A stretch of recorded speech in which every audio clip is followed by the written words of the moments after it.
Hello and welcome back into another edition of the Daily Fix. It's a free agency edition here on Foolish Club Media. I am Stephen Serda. Thank you guys for joining us as we've got a lot to discuss on today's show. So it's going to be a little bit different than normal. No clock on today's show. I'm not going to try to speed through things. I'm just going to try to cover everything that's happened so far in NFL free agency as players are signing all over the league. Justin Fields to the New York Jets.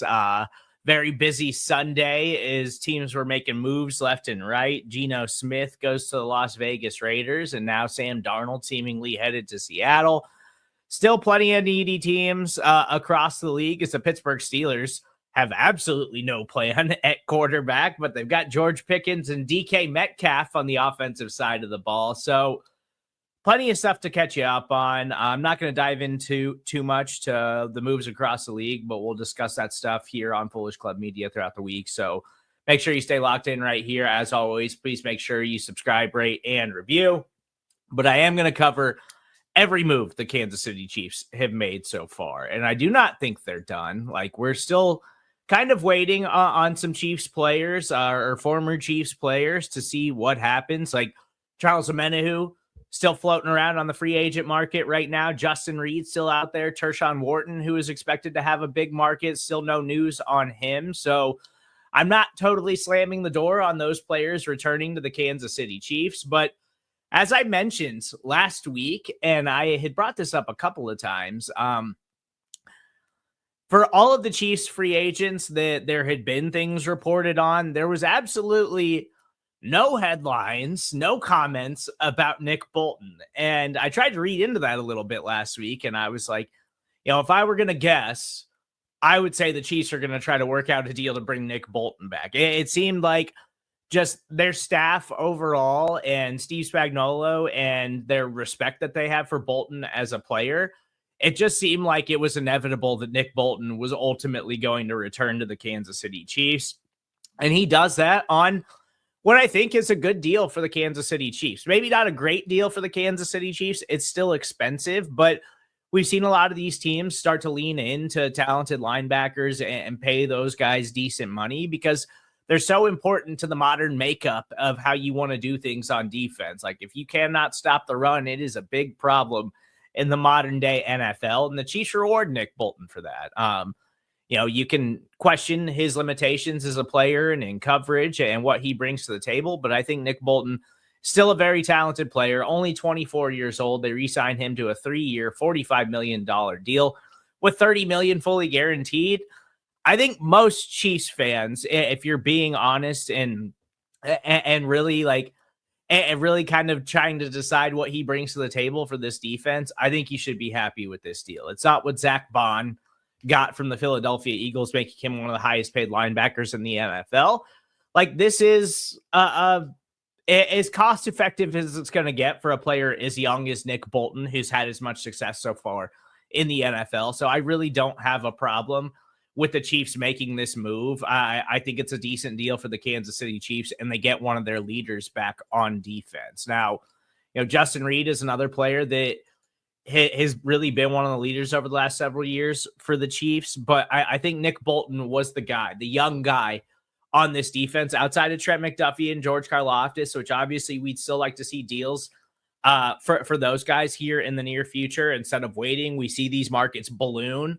And right now, the cornerback market is absolutely ballooning. So Trent McDuffie is going to become one of the highest paid corners in the NFL. And hopefully the Chiefs do that before they have to drag this thing out and potentially let that extension just continue to go up. So I think on the defensive side of the ball, I think Nick Bolton was a priority for the Kansas City Chiefs. And it kind of seemed like that because it didn't seem like there was ever any thinking that Nick Bolton was actually going to hit the market and have an opportunity to see what else is out there. It seems like, similarly to Trey Smith, Nick Bolton was a priority to get him back on this team for the Kansas City Chiefs. Now, one move that I wasn't sure about, but it did seem like the Kansas City Chiefs were being honest about it, right? Like, it seemed like there was reports even before the Super Bowl. The Chiefs absolutely wanted to bring Hollywood Brown back. And they do so yet again on another team-friendly deal. And obviously, Hollywood Brown doesn't head into a free agent market where he really had a lot to stand on after last season, gets hurt early in the preseason, then isn't able to return until late in the season. And honestly, wasn't a super effective player for the Kansas City Chiefs. But everything that we were hearing about Hollywood Brown in training camp last year and everything Patrick Mahomes has said about him and like the chemistry that they were developing, and then just basically they had to pull the e-brake because of the Hollywood Brown injury, then the Rashee Rice injury, and everything kind of fell apart in the wide receiver room for the Kansas City Chiefs last year. I think definitively Hollywood Brown has more to offer for the Kansas City Chiefs than what we saw this past season. And having that early season injury and then trying to come back that late in the year and really carve out a role in this offense specifically, I think would be hard to do for any player across the entire NFL. And I think Hollywood Brown still has a lot more to offer this Chiefs offense. So totally fine with the team-friendly deal. It's basically the same contract that he signed with them last year. It's a one-year deal, $11 million max value for Hollywood Brown, $3 million signing bonus, $3.35 million salary guaranteed, with tons of workout bonuses and incentives for him to hit if he can stay on the field for the Chiefs this season. So I think it's a big boost for the Chiefs wide receiver room. I think they can absolutely get more out of Hollywood Brown moving forward. And I don't think that this was a crazy move for the Chiefs to make. Like we saw how long it took a player like Rashee Rice last year to develop, or 2 years ago to develop into this offense, and Xavier Worthy, the way that he developed all throughout the season. I know Hollywood Brown's a veteran player, but it takes time to carve out a role in an Andy Reid offense. And I think Hollywood Brown is going to have a strong opportunity to be much more productive, assuming he can stay on the field for the Kansas City Chiefs next season. So I love the move of bringing back Hollywood. I think it was something the Chiefs were always trying to do, and I'm very happy they were able to do it in a very team-friendly way.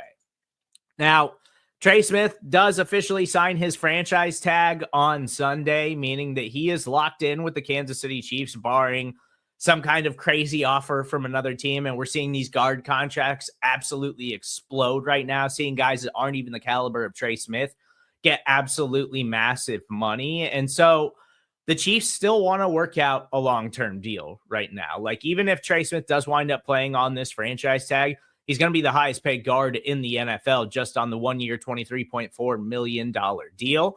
But the Chiefs have been transparent about this from the start. Like, they traded Joe Thuney because they want to work out a long-term extension with Trey Smith. I think that is absolutely still in the works. I think he's probably going to be the highest paid guard in the NFL. And it helps that you got some other cost-effective contracts in the works. Like I mentioned, the Nick Bolton deal, which I think is mildly cost-effective for what you're getting from a young player like that. And you want to see the team build around these young players that they draft and develop. So I would expect Trey Smith to reset the guard market once we inevitably get an extension done. And I do think that that's priority, along with the Trent McDuffie extension, hopefully along with the George Karlaftis extension. And then we'll see what else the Chiefs can try to do here in free agency and in the NFL draft. But I would expect that to happen here in the very near future. I do not think the Chiefs want to go into this season with Trey Smith on the franchise tag. The expectation is they are going to find a way to get a long-term deal done. And so this is more of just a placeholder. And I don't think there's that much more to read into it other than that. Now, the Chiefs did make a move at left tackle on Monday. And after Ronnie Stanley signed an extension with the Baltimore Ravens, that really muddied up, I think, what a lot of us were hoping the Chiefs would be able to pull off in free agency. But they do sign 49ers tackle Jalen Moore. It's a decent deal. It's a decent deal based on what these offensive lineman contracts are ballooning to right now.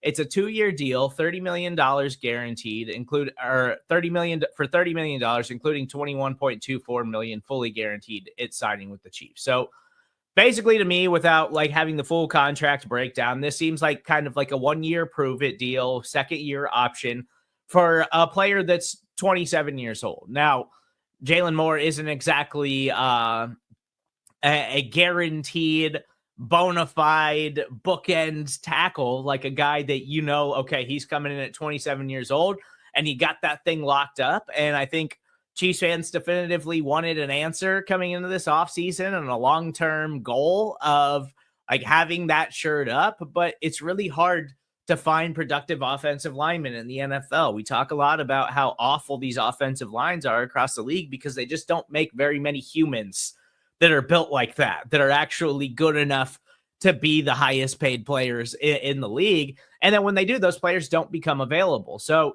Jalen Moore, at least is a young player who seems to be, who has improved since coming into the NFL.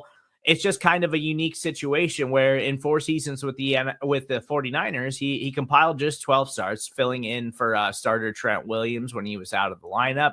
And he logged 5 starts from weeks 12 through 16, according to Pro Football Focus. He allowed 10 pressures, including 1 sack on 154 opportunities. So I think as far as left tackle deals go, like I would have been very happy with the Chiefs committing a bunch of money to Ronnie Stanley and going out of their way to try to shore up the left side of that offensive line.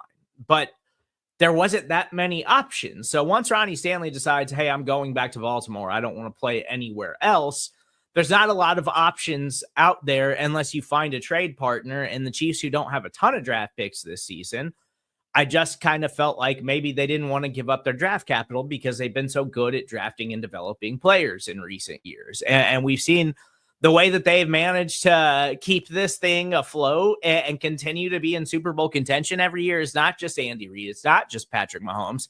It's their drafting and developing players. It's them rebuilding that defense after it was one of the worst defenses in the NFL in our early Patrick Mahomes career.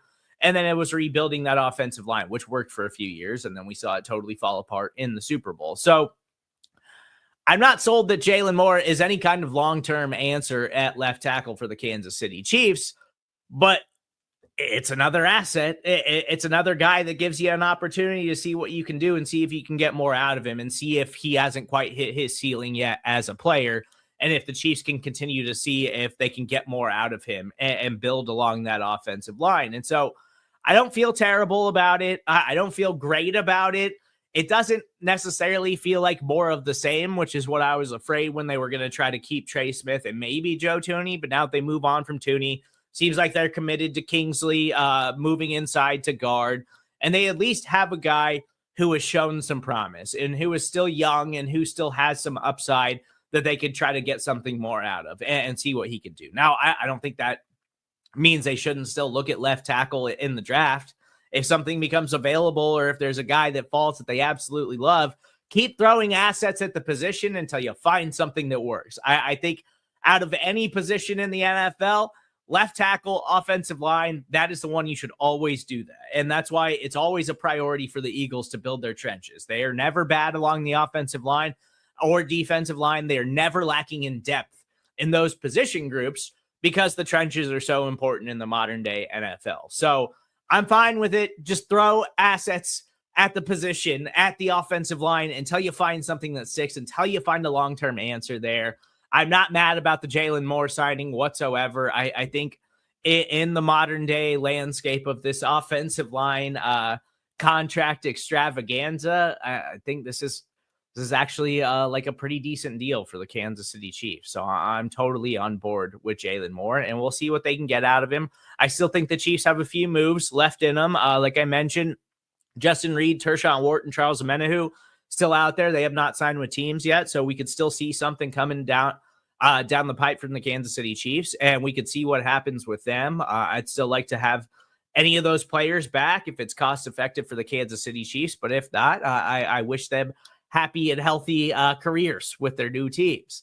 Last thing before we get out of here, the Chiefs did have another small move. They signed former 49ers running back Elijah Mitchell.